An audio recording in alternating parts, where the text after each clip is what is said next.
कि इस हुकूमत ने जो 2022 में जिम्मेदारी संभाली, मैंने आपको पता है कि चंद महीने बाद मैंने सितंबर के एंड में संभाली, लेकिन इस हुकूमत ने लास्ट ईयर जब जिम्मेदारी संभाली तो पाकिस्तान किधर खड़ा था।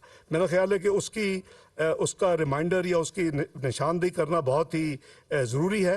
आपको याद होगा कि बहुत शदीद किस्म के चैलेंजेस आ चुके थे, उसमें जो फिजिकल स्पेस थी वो श्रिंक हो चुकी थी, महंगाई का प्रेशर चल रहा था, अपवर्ड था, और जो हमारा करंट अकाउंट डेफिसिट है वो भी अभी नंबर्स भी देख लेंगे, वो आसमानों की तरफ रवा दवा था, और हमारी जो फाइनेंसिंग नीड्स थी वो बढ़ती जा रही थी। जाहिर है कि अगर आपका डेट स्टॉक बढ़ेगा, आपका इंटरेस्ट रेट बढ़ेगा, पॉलिसी रेट बढ़ेगा, तो आपकी फाइनेंसिंग नीड्स भी उसी तरह बढ़ेंगी।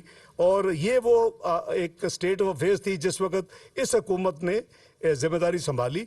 और मैं समझता हूँ कि अगर ये कुछ महीने और ना संभालती तो अल्लाह ना करे कि पाकिस्तान कहाँ खड़ा होता। ये मैं इसलिए कह रहा हूँ कि last third quarter before this government came in, please वो याद रखें कि 6,400 बिलियन डॉलर्स का रिडक्शन हुई थी आपके फॉरेन एक्सचेंज रिजर्व में एक क्वार्टर में। हम 5 क्वार्टर गुजर चुके हैं, अगर उस स्पीड से हो तो फिर क्या हालत होती।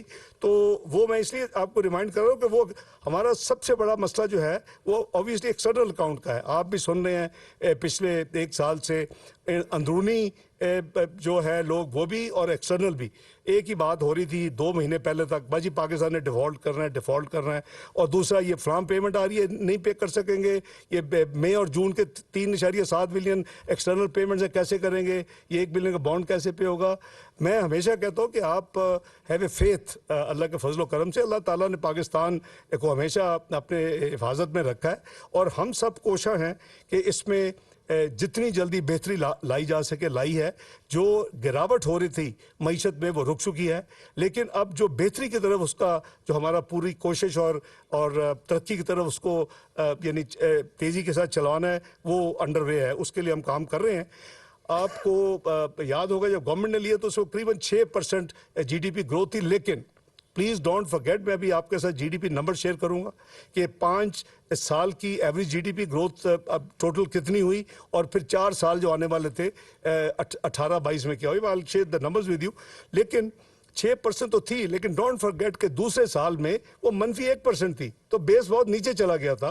तो उस जब आप सब माशाल्लाह समझते हैं कि जब बेस नीचे जाता है तो फिर ऑब्वियसली जो आपकी जो नेक्स्ट ईयर है या आने वाले 2-3 साल है एक नई बेस लाइन आपकी बन जाती है। हमारा इस गवर्नमेंट ने जो फिस्कल डेफिसिट था वो अनफॉर्चुनेटली जो 5.8% था 2018 में वो 7.9% पे जा चुका था जब नई गवर्नमेंट ने जिम्मेदारी संभाली। और please I would like to remind you कि 5.8% में हमारे जो ज़रबे अज़ब और रद्दुल फसाद की जो बहुत बड़ी हमारी इन्वेस्टमेंट थी जिसने इस मुल्क में उस वक्त दहशतगर्दी का खात्मा किया वो उसमें शामिल थी, वरना ये शायद 4.8% होती, लेकिन वो एक नेशनल रिक्वायरमेंट थी, नेशनल जिम्मेदारी थी। जो आपका ट्रेड डेफिसिट था वो 39.1 बिलियन डॉलर जो है वो वहाँ पहुँच गया 30.9 बिलियन डॉलर से बिटवीन 28 एंड 2022। आपका जो करंट अकाउंट डेफिसिट था वो 4.7% ऑफ GDP पे पहुंच गया 17.5 बिलियन डॉलर। इसके अलावा जो फॉरेन डायरेक्ट इन्वेस्टमेंट थी वो श्रंक होके 2.8 बिलियन डॉलर से 1.9 बिलियन डॉलर पे पहुंच गई, और जो पब्लिक पॉलिसी रेट था वो 6.5% 2018 में जो था वो 13.25% पे 2022 में नई हुकूमत को हैंड ओवर हुआ। सर्कुलर डेट जो है आपको याद होगा, आप लिखते भी रहते हैं, उसको डिस्कस भी करते हैं इलेक्ट्रॉनिक मीडिया में, तो उसकी जो इंक्रीज थी पर एनम वो एवरेज 129 बिलियन की इंक्रीज थी। Why I am saying this thing, 503 billion पे 2013 में नई हुकूमत ने सर्कुलर डेट को टेक ओवर किया, 1148 बिलियन पे छोड़ा, जिसका मतलब है कि एवरेज 129 बिलियन पर एनम की इंक्रीज हुई। वही 1148 बिलियन जो था वो 4 साल की कलीद मुद्दत में 2,467 अरब पे पहुंच गया, which is an increase of 330 billion as opposed to 129 billion per annum. तो ये आपकी फिजिकल मैनेजमेंट शो करती है। आपका जो पब्लिक डेट था टू यानी परसेंटेज GDP जो 18 में 63.7% था वो 73.9% पे चला गया। Now obviously this is a huge increase in 4 years, 10% उसमें इंक्रीज हो गई। हम बहुत सुनते थे उस वक्त जो 13-18 के इलेक्शन से पहले कि पाकिस्तान में आएंगे और पब्लिक डेट 10,000 अरब कम करेंगे। वो 10,000 कम करने की बजाय 25,000 अरब से ज़रा कम जो पब्लिक डेट था उसको 49,000 से क्रॉस करके छोड़ के गए, विच मीन्स के इसमें 97% का इजाफा हुआ 4 साल की कलील मुद्दत में। डेट एंड लाइबिलिटीज़ आप सुना करते थे, जहाँ भी वो हुकूमत अपना कोई सरमायाकारी की कॉन्फ्रेंस करती थी, चाहे वो सऊदी अरेबिया हो, चाहे वो यूएई हो, चाहे वो अपना न्यूयॉर्क हो, जहाँ भी जाते थे सबसे पहले वो उनको अच्छा लगता था हायर फिगर। हालांकि वो पब्लिक डेट का हिस्सा नहीं होता लाइबिलिटीज़, वो तो जो इंस्टीट्यूशंस हैं जिन्होंने वो कॉन्ट्रैक्ट किया है वो गवर्नमेंट ऑफ पाकिस्तान ने यानी मिनिस्ट्री ऑफ फाइनेंस ने पे नहीं करना। लेकिन जब पे होगा ज़ाहिर है उसके लिए आपको डॉलर चाहिए, तो वो जो डेट था वो 30,000 अरब इसलिए कहते थे कि वो लाइबिलिटीज डाल के तो वो फिर 24,953 नहीं था, वो फिर 29,900 के करीब था, यानी 30,000 अरब कह ले 30 ट्रिलियन। वो ये 49.8 था उसको ये अपना सॉरी जो 29.9 था उसको 59.8 बिलियन पे हम पाकिस्तान का डेट ले गए।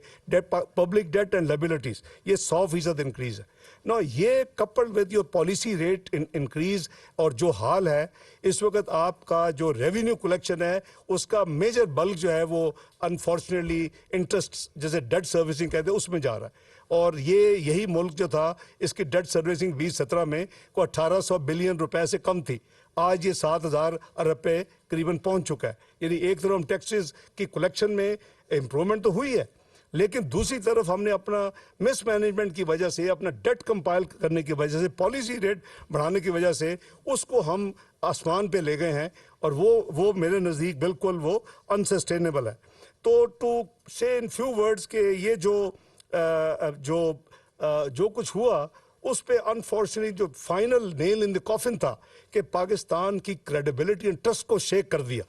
भाई आपने अगर कोई सॉवरन कमिटमेंट की है तो वो किसी ABC पार्टी की नहीं होती, वो सॉवरन कमिटमेंट पाकिस्तान की कमिटमेंट बन जाती हैं और हमें उसको उसी तरह ट्रीट करना चाहिए।